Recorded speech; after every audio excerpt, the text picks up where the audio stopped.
Assalamualaikum warahmatullahi wabarakatuh. Kembali lagi di Good Teacher Official. Jangan lupa like, comment, share, dan juga subscribe ya. Oke, di video kali ini aku akan membahas latihan soal tes wawasan kebangsaan lagi ya.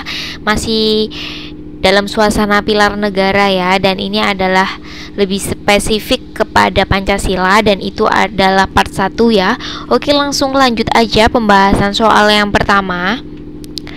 Masyarakat Indonesia mempunyai cita-cita bersama yang harus diwujudkan untuk kesejahteraan seluruh rakyat. Berbagai cara dilakukan agar cita-cita tersebut dapat terwujud. Hal ini karena Pancasila berperan sebagai A. Falsafah bangsa, B. Dasar negara, C. Ideologi negara, D. Cita-cita bangsa, E. Instrumen bangsa. Jadi di sini yang ditanyakan adalah perannya dari Pancasila ya. Peran dari Pancasila karena masyarakat Indonesia ini mempunyai cita-cita bersama yang harus diwujudkan untuk kesejahteraan seluruh rakyat. Dan ini merupakan peran Pancasila sebagai, jawabannya adalah yang C ya, ideologi negara. Jadi kan ideologi itu merupakan cara berpikir seseorang ataupun suatu golongan yang di dalamnya itu terdapat arah dan tujuan hidup yang akan dicapai. Jadi itu adalah ideologi, karena udah dari pengertian ideologi ya. Jadi emang jawabannya adalah yang C, ideologi negara. Kalau falsafah ini bukan ya.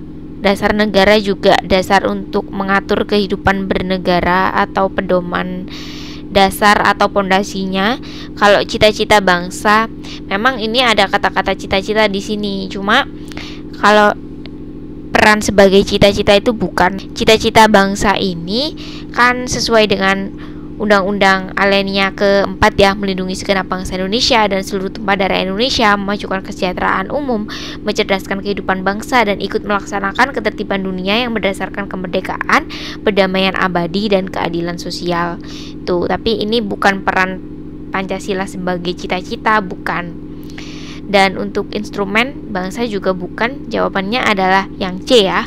Oke, selanjutnya nomor 2, 3 fungsi pokok Pancasila di Indonesia yaitu sebagai A. Dasar negara, pandangan hidup, dan ideologi, B. Landasan norma, sumber hukum, dan dasar negara, C. Lambang negara, ideologi, dan norma dasar, D. Sumber hukum, pandangan hidup, dan ideologi, E. Jiwa bangsa, lambang negara, dan norma dasar. Jadi di sini yang ditanyakan adalah 3 fungsi pokok Pancasila ya. Jadi ini udah jelas, jadi tidak perlu dijelaskan lagi ya, karena 3 fungsi pokok Pancasila itu sebagai dasar negara, pandangan hidup, dan juga sebagai ideologi gitu. Jawabannya adalah yang A. Oke, selanjutnya adalah pertanyaan nomor 3. Suatu negara pasti memiliki ideologinya masing-masing. Ideologi memiliki fungsi yang sangat penting dalam menjalankan roda kehidupan suatu negara. Berikut yang termasuk salah satu fungsi ideologi adalah A. Menghargai sejarah yang telah terlewati, B. Menyatukan perbedaan yang ada di dalamnya, C. Menjadi alat untuk menjalankan pemerintah, D. Mengedepankan pendapat golongannya, E. Mengesampingkan ideologi lainnya. Tuh. Oke, di sini pertanyaannya ini yang termasuk salah satu fungsi dari ideologi. Itu ya. Dan fungsi dari ideologi ini apa di sini jawabannya gitu kan? Kalau kita teliti lagi, ideologi kan merupakan pandangan hidup ya suatu negara, sehingga dapat membentuk identitas yang dapat membedakannya itu dengan negara lain. Dengan adanya pandangan hidup itu, maka seluruh rakyat itu dari berbagai macam perbedaan itu dapat bersatu agar cita-cita yang diinginkan bersama itu dapat terwujud. Kalau misalkan bingung nih, nggak tahu jawabannya ideologi itu apa, bingung. Misalnya kalau aku misalkan menjawab soal itu, aku seleksi dulu. Kalau misal yang bener-bener salah banget itu yang mana. Kalau misalkan kita cek di pilihan A, B, C, D, E ini, untuk mengesampingkan ideologi lainnya ini kan lebih negatif ya, jadi ini pasti salah. karena mengesampingkan ideologi lainnya, mengedepankan pendapat golongannya, itu juga egois kan. Jadi tidak. Kalau misalkan fungsi ideologi hanya untuk menghargai sejarah yang telah terlewati, ini juga kurang tepat ya, karena fungsi ideologi kan di sini dijelaskan bahwa penting, sangat penting, dan menjalankan roda kehidupan suatu negara gitu. Jadi kalau untuk menghargai sejarah saja itu kurang tepat. Dilihat dari kata penting di sini kan, menjadi alat untuk menjalankan pemerintahan. Kalau alat untuk menjalankan pemerintahan juga kurang tepat ya, karena ideologi ini bukan alat untuk menjalankan pemerintahan. Jadi ideologi ini lebih ke menyatukan perbedaan yang ada di dalamnya ya. Jadi kan dengan adanya pandangan hidup, ideologi ini kan pandangan hidup ya, maka seluruh rakyat dari berbagai macam perbedaan itu dapat bersatu, dicita-citakan bersama itu dapat terwujud. Jadi kalau misalkan karakteristik yang dimiliki oleh Pancasila sebagai ideologi negara itu kan yang membedakannya dengan ideologi-ideologi yang lain tuh. Jadi jawabannya adalah B.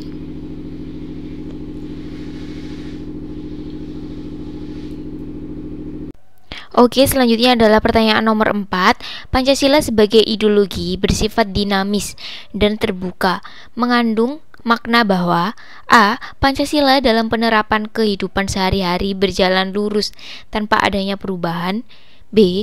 Pancasila terbuka dengan ideologi lain yang ada. C.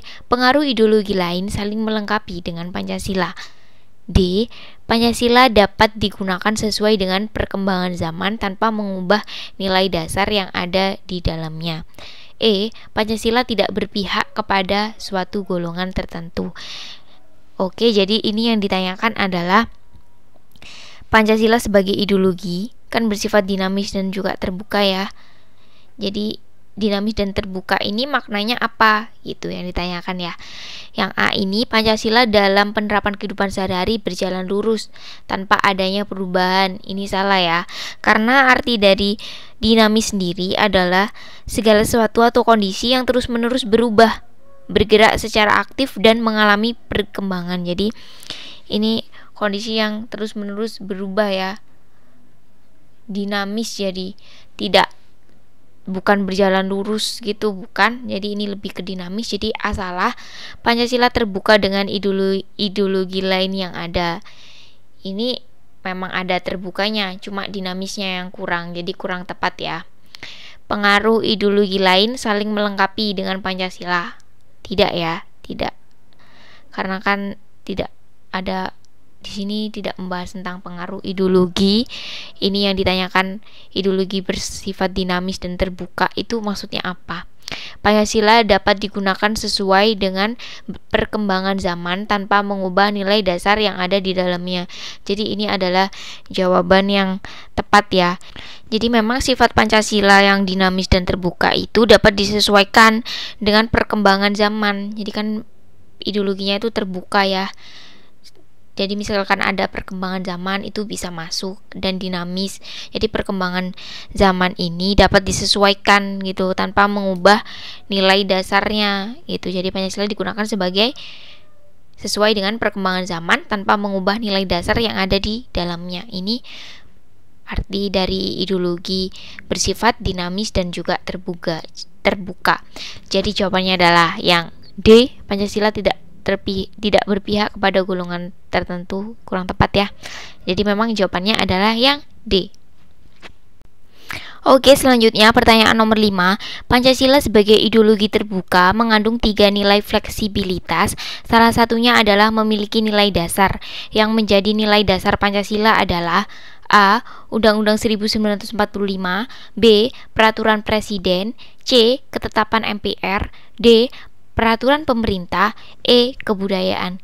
Jadi kalau misalkan kita lihat soalnya, ini sebenarnya yang ditanyakan adalah di kalimat terakhirnya ya. Jadi nilai dasar Pancasila itu apa, berdasarkan apa. nilai dasar dari Pancasila. Cuma kan Pancasila itu merupakan ideologi terbuka ya, mengandung 3 nilai fleksibilitas. Salah satunya adalah nilai dasar. Kalau misalkan 3 nilai fleksibilitas ini, misalkan ada yang penasaran ya, jadi nilai sebagai nilai dasar, sebagai nilai instrumen, dan juga sebagai nilai praktis. Jadi kalau misalkan mau keterangan lebih lengkapnya, silakan dilihat di materi TBK ya tentang Pancasila. Itu membahas tentang ini. Jadi ini yang ditanyakan adalah nilai dasarnya aja. Jadi nilai dasar dari Pancasila itu adalah kebudayaan ya. Jadi jawabannya adalah yang E. Jadi kan yang menjadi nilai dasar Pancasila itu adalah kebudayaan, sebab Pancasila itu kan berdasarkan dari nilai budaya dari bangsa Indonesia ini sendiri. Jadi makanya nilai dasarnya itu dari kebudayaan bangsa Indonesia gitu. Oke, selanjutnya pertanyaan nomor 6. Sebagai ideologi terbuka, Pancasila memiliki nilai-nilai fleksibel yang meliputi A. Nilai fundamental, nilai instrumen dan nilai guna. B. Nilai dasar, nilai cara, dan nilai tujuan. C. Nilai dasar, nilai instrumen, dan nilai praksis. D. Nilai estetika, nilai praksis, dan nilai guna. E. Nilai kesatuan, nilai instrumen, dan nilai praksis. Jadi ini udah aku bahas di soal nomor 5 tadi ya. Jadi Pancasila itu memiliki nilai fleksibel. Itu ada 3, yaitu ada nilai dasar, nilai instrumen, dan juga nilai praksis. Jadi jawabannya adalah yang C. Oke, selanjutnya pertanyaan nomor 7. Fungsi pokok Pancasila sebagai dasar negara pada hakikatnya adalah sebagai A. Sumber tertib hukum. B. Cita-cita bersama. C. Pedoman kehidupan berbangsa. D. Ideologi negara. E. Landasan menuju keadilan sosial. Oke, jadi yang ditanyakan adalah fungsi pokok Pancasila sebagai dasar negara.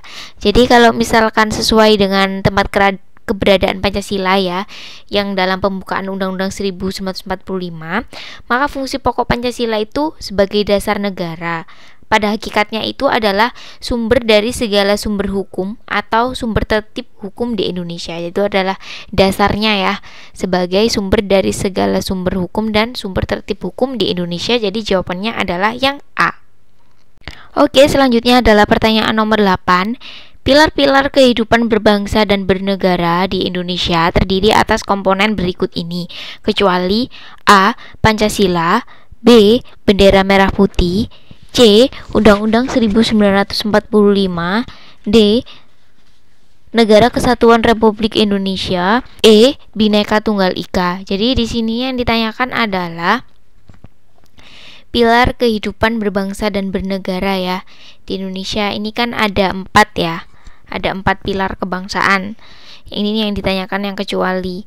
Jadi pilar kebangsaan ini terdiri dari Pancasila, Undang-Undang 1945, NKRI, dan juga Bhinneka Tunggal Ika. Jadi yang bukan adalah bendera merah putih. Jadi jawabannya adalah yang B. Oke, selanjutnya adalah pertanyaan nomor 9. Indonesia yang menganut ideologi Pancasila dalam hal hubungan warga negara dengan negara adalah A.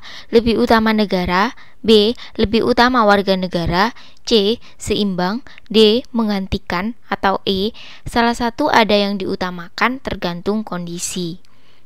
Oke, ini pertanyaannya kan Indonesia ini menganut ideologi Pancasila ya.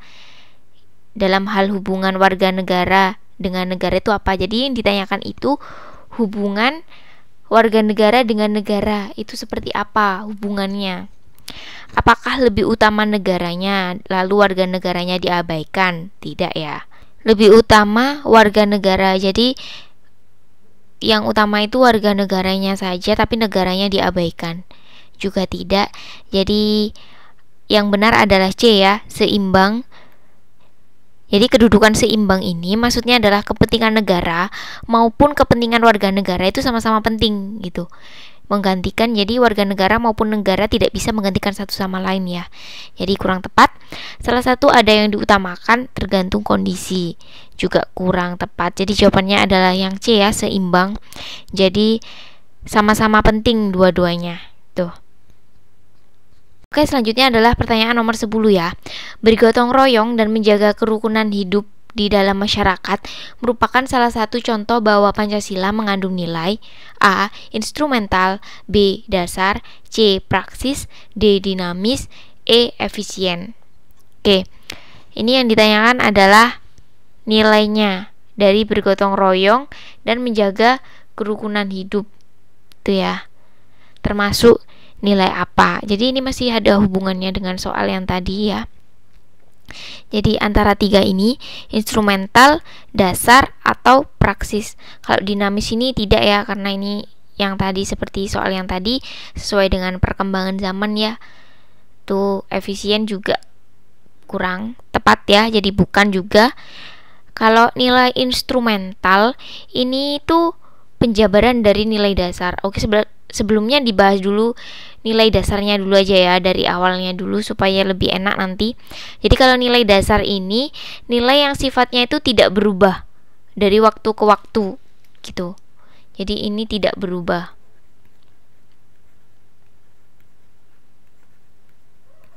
Dan untuk nilai dasar ini seperti nilai ketuhanan yang Maha Esa, kemanusiaan yang adil dan beradab, persatuan Indonesia, kerakyatan, keadilan sosial, itu jadi Pancasila itu ya. Jadi tidak berubah sifatnya. Dari waktu ke waktu itu tidak berubah. Ini adalah nilai dasar. Kalau nilai instrumen, penjabaran dari nilai dasar itu. Jadi ini penjabaran nilai dasar.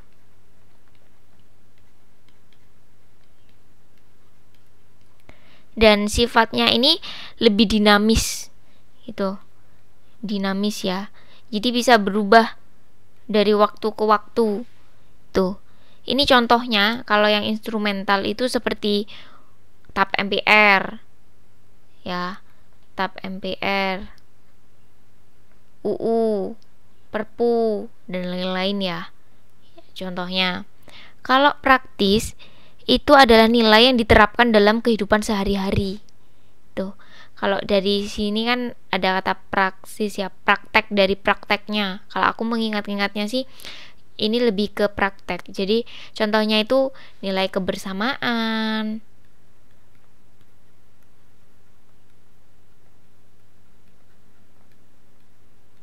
nilai kekeluargaan dan sebagainya ya. Jadi ini kalau lebih ke prakteknya gitu. Jadi kalau bergotong royong menjaga kerukunan hidup kan ini prakteknya ya kan. Dan ini kan penerapan dari kehidupan sehari-hari tuh. Jadi jawabannya adalah yang C. Oke, selanjutnya adalah pertanyaan nomor 11. Berikut ini yang bukan termasuk ciri-ciri ideologi tertutup adalah A. Merupakan cita-cita sekelompok orang untuk mengubah dan memperbaharui masyarakat. B. Atas nama ideologi dibenarkan adanya pengorbanan yang dibebankan kepada masyarakat. C. Isinya bukan hanya nilai-nilai dan cita-cita tertentu, melainkan terdiri atas tuntutan nyata dan keras yang diajukan dengan mutlak. D. Dasarnya bukan keyakinan ideologi sekelompok orang, tetapi hasil musyawarah dari masyarakat. E. Menolak adanya pengaruh yang datang dari luar dan menolak perubahan. Jadi untuk ciri-ciri ideologi tertutup ini ada di materi Pancasila yang ideologi tertutup dan terbuka ya. Kalau misalkan kalian ingin lebih jelasnya silahkan ditonton materinya, ada di playlist materi TWK. Dan ini aku jelaskan dulu untuk yang ideologi tertutup ini, ciri-cirinya cita-cita sebuah kelompok, bukan cita-cita yang hidup di masyarakat, dipaksakan kepada masyarakat, bersifat totaliter, tidak ada keanekaragaman baik pandangan maupun budaya dan lain-lain.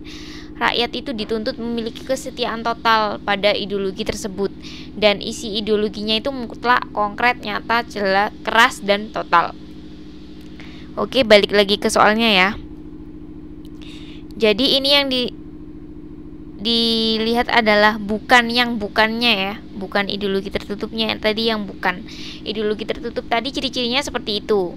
Kalau misalkan kita terapkan di soalnya, merupakan cita-cita sekelompok orang untuk mengubah dan memang kan cita-cita sekelompok orang. Jadi ini pengertian dari ciri-ciri ideologi tertutup ya. Atas nama ideologi dibenarkan adanya pengorbanan dan dibebankan kepada masyarakat. Ini juga benar kan? Isinya bukan hanya nilai-nilai dan cita-cita tertentu, melainkan terdiri atas tuntunan nyata dan keras yang diajukan dengan mutlak. Ini juga benar ya. Dasarnya bukan keyakinan ideologi sekelompok orang, tetapi hasil musyawarah dari masyarakat. Kalau kita perhatikan, A dan D ini adalah kebalikannya ya. Yang A ini cita-cita sekelompok orang, kalau ini bukan keyakinan sekelompok orang. Jadi jelas sekali jawabannya adalah yang D. Ya, menolak adanya pengaruh yang datang. Kan ini memang tertutup banget, jadi nggak menerima pengaruh yang datang di luar dan juga tidak menerima adanya perubahan. Memang adalah ciri-ciri ideologi yang tertutup. Jadi jawabannya adalah yang D ya. Oke. Kalau misalkan ada soal misalnya tidak tahu jawabannya, tinggal dicari aja. Misalkan ada jawaban yang bertentangan, jadi antara dua itu gitu ya. Oke, selanjutnya pertanyaan nomor 12. Berdasarkan teori kausalitas diketahui bahwa sumber formal dari Pancasila adalah A. Kitab Negara Kertagama, B. Piagam Jakarta, C. Alinea 4 Pembukaan Undang-Undang 1945, D. Tata Kehidupan Bangsa Indonesia, E. Hasil Sidang BPUPKI. Jadi ini yang ditanyakan adalah sumber formal dari Pancasila ya. Jadi sumber formal dari Pancasila itu adalah Alinea 4 Pembukaan Undang-Undang 1945 yang memuat rumusan dan susunan Pancasila secara resmi. Jadi ini langsung aja ya, jadi jawabannya adalah yang C. Oke, selanjutnya adalah pertanyaan nomor 13. Nilai-nilai dalam Pancasila akan tetap ada sepanjang masa dalam kehidupan bangsa Indonesia, baik dalam adat istiadat, kebudayaan, kegiatan kenegaraan, maupun dalam keagamaan. Hal itu merupakan salah satu tanda bahwa nilai Pancasila bersifat A. Majemuk, B. Tunggal, C. Objektif, D. Subjektif, E. Kausatif. Jadi ini nilai Pancasila ini bersifat apa? Kalau misalkan ini tetap ada sepanjang masa dan dalam kehidupan bangsa Indonesia, baik dalam adat, kebudayaan, kegiatan kenegaraan maupun kegiatan keagamaan gitu ya. Jadi kalau misalkan kausatif ini kan lebih ke sebab akibat ya. Kalau misalkan majemuk tunggal, biasanya kalau misalkan Pancasila itu sebagai suatu kesatuan yang majemuk tunggal, itu konsekuensinya biasanya setiap sila itu tidak terlepas dari sila yang lain gitu. Jadi tidak dapat berdiri sendiri, itu tetap berhubungan sila yang pertama, kedua, ketiga, keempat dan sebagainya itu. Jadi majemuk tunggal ini bukan ya. Terus kalau misalkan objektif dan subjektif, jadi ini adalah pengertian nilai Pancasila yang bersifat objektif ya. Jadi jawabannya adalah C. Jadi salah satu nilai Pancasila itu bersifat objektif. Artinya nilai-nilai dalam Pancasila itu akan tetap ada sepanjang masa dalam kehidupan bangsa Indonesia. Itu jadi kalau akan tetap ada sepanjang masa ini objektif ya. Kalau misalkan subjektif, ini Pancasila itu jadi keberadaan nilai-nilai Pancasila itu bergantung atau terlekat pada bangsa Indonesia sendiri. Itu namanya subjektif. Tuh, jadi jawabannya adalah yang C ya. Oke, selanjutnya adalah pertanyaan nomor 14. Sebagai paradigma pembangunan nasional, Pancasila menjadi dasar bagi segala aspek pembangunan serta meliputi asas-asas pembangunan nasional berikut, kecuali A. Demokrasi, B. Manfaat, C. Adil dan merata, D. Persatuan pembangunan, E. Kesadaran hukum. Ini sebenarnya yang ditanyakan adalah asas pembangunan nasional ya. Jadi asas pembangunan nasional itu apa aja? Dan ini jangan lupa juga ada kata kecuali. Jadi yang bukan merupakan asas pembangunan nasional. Jadi asas pembangunan nasional itu ada 7 ya. Ada demokrasi, ada manfaat, ada juga adil dan merata, kesadaran hukum, dan juga ada usaha bersama. Usaha bersama dan kekeluargaan.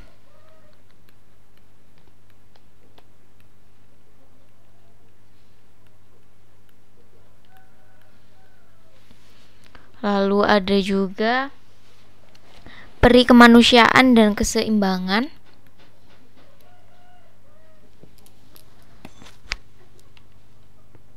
Tiga lagi adalah usaha bersama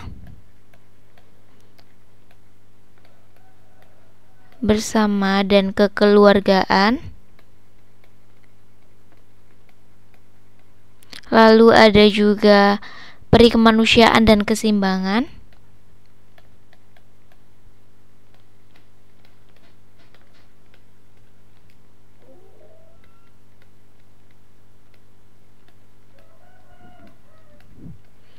Ada juga kepercayaan diri.